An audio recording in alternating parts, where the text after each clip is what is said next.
Hello friends, welcome to my channel. Friends, పెన్షన్స్‌కి సంబంధించి ఒక అప్డేట్ అయితే వచ్చింది. దాని గురించి ఈ వీడియోలో తెలుసుకుందాం. వీడియోనైతే ఎక్కడ స్కిప్ చేయకుండా వినండి. అవేంటంటే మనకి న్యూ పెన్షన్స్ ఎప్పటి నుంచి అప్లై చేసుకోవడానికి ఆప్షన్ ఇవ్వచ్చు. అలాగే పాత పెన్షన్స్ తీసేస్తారు. అలాగే సచివాలయంలో అర్హత, అనర్హత లిస్టు ఇలాంటి డీటెయిల్స్ అన్నీ కూడా ఈ వీడియోలో చెప్తాను. ఫ్రెండ్స్, మనకి కొత్త పెన్షన్లు మంజూరుతో పాటు అనర్హులను ఏరువేతకైతే అధికారుల యంత్రాంగం కసరత్తు ప్రారంభించింది. అంటే మనకి గత ప్రభుత్వ హయాంలో దివ్యాంగులు, చేనేతలు, ఒంటరి మహిళలు ఇలా అన్ని విభాగాల్లోనూ మనకి కొంతమంది అనర్హులైతే ఉన్నారు.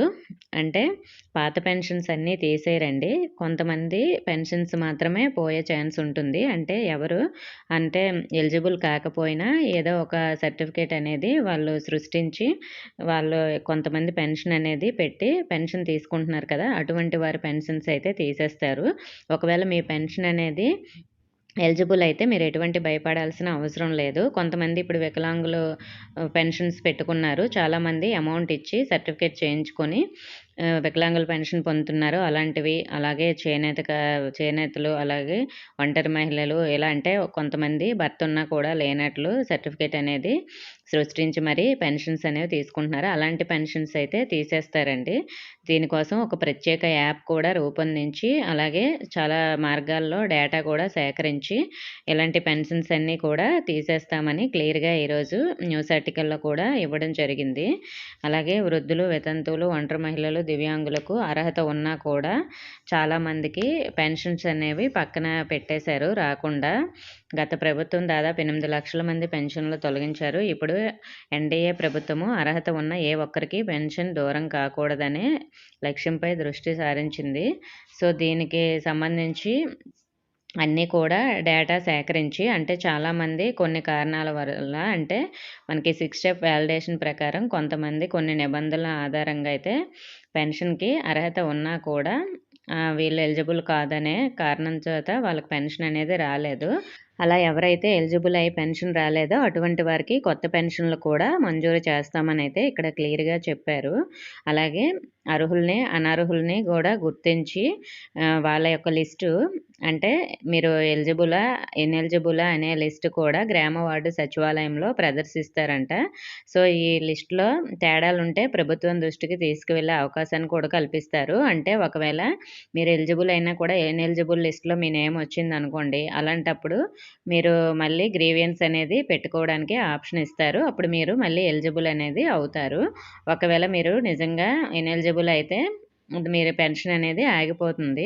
అనర్హులకి నోటీసులు పంపించి లిఖితపూర్వక సమాధానాన్ని తీసుకుంటారు. తర్వాత గ్రామ సభలు నిర్వహించి అభ్యంతరాలను అయితే స్వీకరించడం జరుగుతుందని కూడా ఇక్కడ ఇచ్చారు. అర్హులెవరు పెన్షన్‌కు దూరం కాకూడదనే ఉద్దేశంతో 2, 3 రకాలుగా అభ్యంతరాలు స్వీకరించాలని ప్రభుత్వం భావిస్తుంది.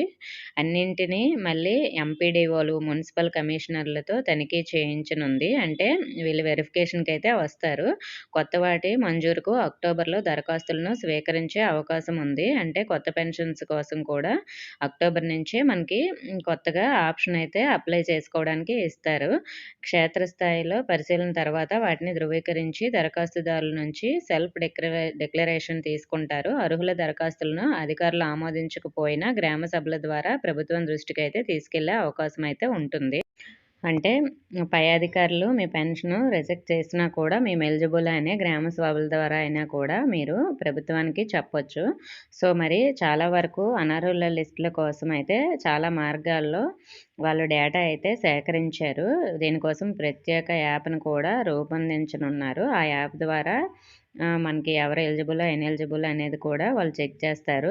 అలాగే ఆదాయ పన్ను, రవాణా శాఖ, కేంద్ర సర్వీసులకు సంబంధించి అన్ని శాఖల నుంచి కూడా అవసరమైన డేటాను కూడా తెప్పించుకుంది ఇప్పటికే మన ప్రభుత్వము. సో, ఎవరైతే ఎలిజిబుల్ కాదో అటువంటి వాళ్ళకి మాత్రం పెన్షన్ ఆగిపోయే ఛాన్స్ ఉంది. ఎవరైతే ఎలిజిబులో వాళ్ళకి ఇప్పటివరకు పెన్షన్ రాలేదో అటువంటి వారికి కొత్తగా పెన్షన్ కూడా మనకి అప్లై చేసుకోవడానికి సో, అలాగే ఆల్రెడీ అప్లై చేసిన వాళ్ళకి అందరికీ కూడా మనకి పెన్షన్ అనేది గ్రామ సభల ద్వారా మంజూరు చేస్తారు అక్టోబర్ నుంచి.